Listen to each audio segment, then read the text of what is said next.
Assalamualaikum warahmatullahi wabarakatuh.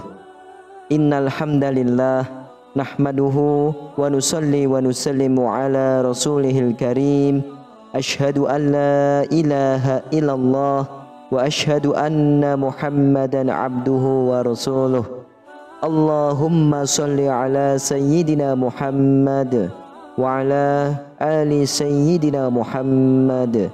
Amma ba'd. Alhamdulillah sahabat beriman, jika video ini muncul di berandamu, ini adalah petunjuk dari Allah kepadamu.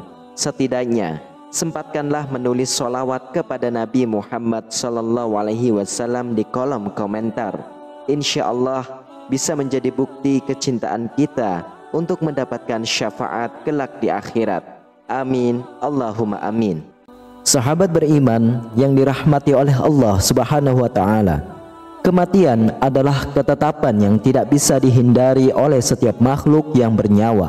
Bahkan kematian juga akan dirasakan oleh malaikat maut itu sendiri, sebagaimana yang difirmankan oleh Allah Subhanahu wa Ta'ala, segala sesuatu pasti binasa kecuali Allah. Quran Surah Al-Qasas ayat 88. Begitu juga dengan firman Allah Subhanahu wa Ta'ala, semua yang ada di bumi itu akan binasa, tetapi wajah Tuhanmu yang memiliki kebesaran dan kemuliaan tetap kekal. Quran Surah Ar-Rahman ayat 26-27. Ketika ajal telah mendekat dan kehidupan seseorang manusia telah mencapai akhirnya, Allah Subhanahu wa Ta'ala akan mengirimkan utusannya untuk mencabut nyawa dari jasadnya. Ketika datangnya malaikat maut tersebut, terkadang manusia akan ditampakkan dengan kehadirannya, dan dia pun bisa melihat mereka tersebut dengan mata kepalanya. Hal ini mungkin menjadi pertanyaan bagi kita, kenapa Allah Subhanahu wa Ta'ala menampakkan wujud malaikat maut sesaat sebelum manusia dicabut nyawanya? Dan bagaimanakah dia melihat wujud malaikat maut tersebut? Serta apa yang dilakukan oleh setan ketika manusia akan dicabut nyawanya? Sahabat beriman, silahkan simak video ini hingga akhir untuk mendapatkan jawabannya, agar kalian tidak sesat dan tidak salah faham. Kematian adalah musibah terbesar yang dihadapi oleh seorang manusia, karena dia tidak akan mendapatkan musibah lain setelah kematian tersebut. Jika saat kematian manusia telah tiba, Allah Subhanahu wa Ta'ala akan mengirimkan utusan-utusannya untuk mencabut nyawa manusia. Allah Subhanahu wa Ta'ala berfirman yang artinya, sampai datang para utusan kami kepada mereka untuk mencabut nyawanya. Mereka berkata, manakah sembahan yang biasa kamu sembah selain Allah? Quran Surah Al-A'raf ayat 37. Jika seorang hamba tersebut adalah orang yang beriman, dia akan melihat malaikat yang datang untuk memberikan kabar gembira baginya. Tetapi jika dia adalah orang yang kafir, maka malaikat yang akan memberikan kabar duka berupa siksa neraka jahanam yang akan dihadapinya. Allah Subhanahu wa Ta'ala berfirman yang artinya, sesungguhnya orang-orang yang berkata, Tuhan kami adalah Allah, kemudian mereka meneguhkan pendirian mereka, maka malaikat-malaikat akan turun kepada mereka dengan berkata, janganlah kamu merasa takut dan janganlah kamu bersedih hati, dan bergembiralah kamu dengan memperoleh surga yang telah dijanjikan kepadamu. Quran Surah Fussilat ayat 30. Imam Mujahid menjelaskan tafsir ayat ini bahwa perkataan mereka tersebut akan disampaikan kepada manusia ketika manusia menghadapi ajalnya. Imam Ibnul Qayyim menyebutkan dalam kitabnya Ar-Ruh bahwa para malaikat akan turun kepada orang yang sedang sekarat dan duduk di dekatnya. Dia pun bisa melihat mereka dengan jelas, dan mereka saling berbicara serta membawa kain kafan dan kapur yang berasal dari surga dan terkadang dari neraka. Para malaikat itu pun mengirimkan doa orang-orang yang datang di dekat orang yang sekarat tersebut, baik doa dengan kebaikan ataupun keburukan. Para malaikat tersebut terkadang juga mengucapkan salam kepada orang yang sekarat, sehingga dia pun menjawab salam tersebut, yang terkadang dijawab dengan lisan atau dengan isyarat, atau terkadang hanya dengan hatinya saja. jika dia tidak mampu untuk berbicara ataupun memberikan isyarat. Imam Ibnu Qayyim berdasarkan pernyataan tersebut dari sebuah hadis sahih di mana Rasulullah SAW bersabda dalam sebuah hadisnya yang panjang, sesungguhnya seseorang hamba yang beriman apabila dia berada di akhir kehidupan dunianya dan hendak menuju akhirat, yakni saat sakaratul maut, maka turunlah kepadanya malaikat dari langit, yang mana wajah mereka putih seolah-olah wajah mereka adalah matahari, dan mereka membawa kain kafan dari kafan-kafan surga dan kapur barus dari kapur barus surga, dan mereka pun duduk sejauh mata memandang darinya. Kemudian datanglah malaikat maut kepadanya, lalu dia duduk di sisi kepalanya. Maka dia pun mengatakan, "Wahai jiwa yang baik, keluarlah engkau menuju ampunan dari Allah dan juga keridhaan darinya." Maka keluarlah jiwanya seperti mengalirnya air dari tempat minum. Lalu malaikat maut pun mengambilnya.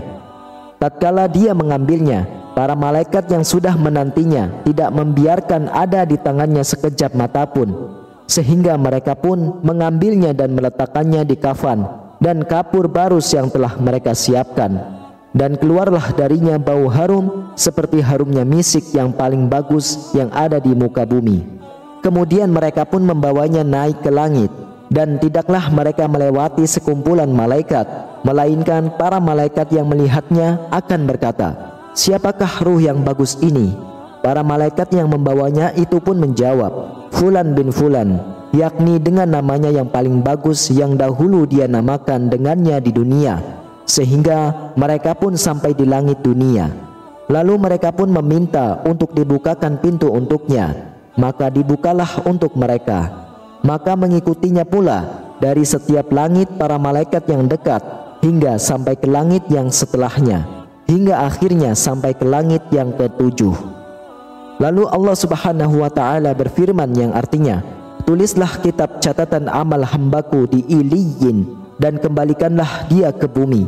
Sesungguhnya darinyalah aku menciptakan mereka, dan padanyalah aku mengembalikan mereka, serta darinyalah aku akan mengeluarkan mereka pada kali yang lain."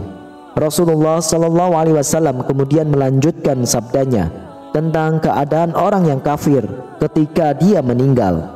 Beliau bersabda, ketika seorang hamba yang kafir apabila dia akan meninggalkan dunia dan menuju akhirat, ketika mendekati ajalnya, maka turun kepadanya malaikat yang hitam wajahnya, dan mereka membawa kain yang kasar. Lalu mereka duduk darinya sejauh mata memandang. Kemudian datanglah malaikat maut hingga dia duduk di sisi kepalanya. Dia pun berkata, "Wahai jiwa yang buruk, keluarlah menuju kemurkaan dari Allah dan kemarahannya." Kemudian ruhnya tercerai-berai di dalam jasadnya. Lalu malaikat maut menariknya dengan kuat, sebagaimana ditariknya besi yang bercabang dari kain wol yang basah. Akhirnya dia pun mengambilnya, dan tatkala malaikat maut telah mengambilnya, maka para malaikat yang hitam wajahnya tidak membiarkan roh itu ada di tangannya sekejap mata pun, sehingga mereka menjadikannya di kain yang kasar itu. Lalu keluarlah bau busuk seperti bau yang paling busuk yang ada di muka bumi. Lalu mereka pun membawanya naik ke langit, dan tidaklah mereka melewati sekumpulan malaikat, melainkan mereka bertanya, "Siapa ruh yang busuk ini?" Para malaikat yang membawanya menjawab, "Perutnya Fulan bin Fulan," yakni dengan menyebutkan namanya yang paling jelek yang dahulu dia namakan dengannya di dunia.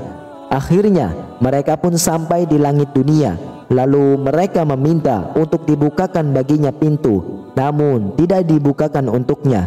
Kemudian Rasulullah SAW membacakan firman Allah, "Sesungguhnya orang-orang yang mendustakan ayat-ayat kami dan menyombongkan diri terhadapnya, tidak akan dibukakan pintu-pintu langit bagi mereka, dan mereka tidak akan masuk surga sampai unta masuk ke dalam lubang jarum. Demikianlah kami memberi balasan kepada orang-orang yang berbuat jahat." Quran Surah Al-A'raf ayat 40. Lalu Allah Subhanahu wa ta'ala mengatakan, "Tulislah kitab catatan amalnya di Sijjin, di bumi yang paling bawah." Maka ruhnya pun dilempar dengan keras. Kemudian Rasulullah SAW membaca ayat yang artinya, Barang siapa mempersekutukan Allah, maka seakan-akan dia jatuh dari langit, lalu disambar oleh burung atau diterbangkan angin ke tempat yang jauh. Quran Surah Al-Hajj ayat 31. Orang yang beriman akan dicabut nyawanya dengan lembut, sedangkan orang yang kafir akan dicabut nyawanya disertai dengan pukulan para malaikat. Allah Subhanahu wa Ta'ala berfirman yang artinya, dan sekiranya kamu melihat ketika para malaikat mencabut nyawa orang-orang kafir sambil memukul wajah dan punggung mereka dan berkata, rasakanlah olehmu siksa neraka yang membakar. Quran Surah Al-Anfal ayat 50. Para malaikat yang diutus oleh Allah Subhanahu wa Ta'ala untuk mencabut nyawa orang kafir akan mengeluarkan nyawanya dari jasadnya dengan paksa, sebagaimana yang disebutkan oleh Allah Subhanahu wa Ta'ala di dalam firman-Nya, alangkah ngerinya sekiranya engkau melihat pada waktu orang-orang zalim berada dalam kesakitan sakaratul maut, sedang para malaikat memukul dengan tangannya sambil berkata, keluarkanlah nyawamu, pada hari ini kamu akan dibalas dengan azab yang sangat menghinakan karena kamu mengatakan terhadap Allah perkataan yang tidak benar dan karena kamu menyembuhkan diri terhadap ayat-ayatnya. Quran Surah Al-An'am ayat 93. Ketika nyawa manusia dicabut, ruhnya akan mengarah dari bawah ke atas. Ruhnya akan dicabut dari kedua kakinya menuju ke arah kepalanya. Ketika roh tersebut telah sampai di kedua matanya, matanya pun akan terbelalak dan menghadap ke atas. Oleh karena itu, Rasulullah SAW memerintahkan kepada kita untuk memejamkan mata orang yang telah meninggal.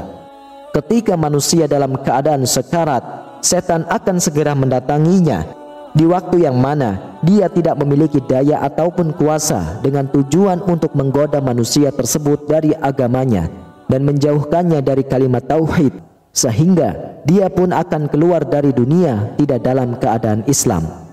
Diriwayatkan bahwa masa yang paling berat dalam menghadapi godaan syaitan adalah ketika manusia menghadapi kematian, karena syaitan akan berkata kepada teman-temannya, kita akan menggoda yang ini, karena jika dia sampai terlewatkan, kita tidak akan pernah bisa mendapatkannya lagi. Tetapi orang yang beriman akan diteguhkan imannya oleh Allah Subhanahu wa Ta'ala, dan orang yang beriman akan senantiasa yakin bahwa dia memiliki Tuhan yang tidak akan pernah meninggalkannya ketika dia menghadapi masa-masa sulit tersebut. Allah Subhanahu wa Ta'ala berfirman yang artinya, Allah meneguhkan iman orang-orang yang beriman dengan ucapan yang teguh dalam kehidupan di dunia dan di akhirat, dan Allah menyesatkan orang-orang yang zalim, dan Allah berbuat apa yang Dia kehendaki. Quran Surah Ibrahim ayat 27. Imam Al-Qurtubi menyebutkan dalam kitabnya At-Tadhkirah bahwasannya Abdullah putra Imam Ahmad bin Hanbal berkata, ketika ayahku datang ajalnya, aku berada di sampingnya dengan memegang selembar kain untuk mengelap jenggotnya. Beliau terkadang pingsan kemudian siuman. Tiba-tiba beliau berkata, tidak, belum, tidak, belum. Beliau mengulang-ulang perkataan tersebut. Kemudian aku pun bertanya kepadanya, wahai ayah, apakah yang kau lihat? Beliau menjawab, sesungguhnya setan berdiri di sampingku dengan menggigit jarinya. Dia berkata, wahai Ahmad, engkau telah lolos dariku. Maka aku pun menjawab, tidak, belum, sampai aku benar-benar meninggal. Imam Al-Qurtubi juga menyebutkan sebuah riwayat bahwa ketika Abu Ja'far Al-Qurtubi menghadapi ajalnya, ia pun dituntun untuk mengucapkan kalimat La ilaha illallah, tetapi dia berkata tidak, tidak. Ketika dia siuman, orang-orang pun menyebutkan tentang apa yang diucapkan. Maka dia berkata, aku didatangi oleh dua syaitan dari sisi kanan dan kiriku. Yang berada di kananku berkata, matilah sebagai orang Yahudi, karena Yahudi merupakan agama terbaik. Sedangkan yang berada di sebelah kiriku berkata, matilah sebagai orang Nasrani, karena Nasrani adalah agama yang terbaik. Maka aku pun menjawab kepada mereka berdua, tidak, tidak. Rabbana la tuzigh qulubana ba'da idh hadaitana wa hab lana min ladunka rahmah innaka antal wahhab. Mereka berdoa, ya Allah Tuhan kami, janganlah Engkau condongkan hati kami kepada kesesatan setelah Engkau berikan petunjuk kepada kami, dan karuniakanlah kepada kami rahmat dari sisi-Mu. Sesungguhnya Engkau Maha Pemberi. Wallahu a'lam bishawab. Demikianlah para sahabat beriman, hanya ini yang bisa saya sampaikan kepada kalian. Semoga bisa bermanfaat untuk kita semua. Wassalamualaikum warahmatullahi wabarakatuh.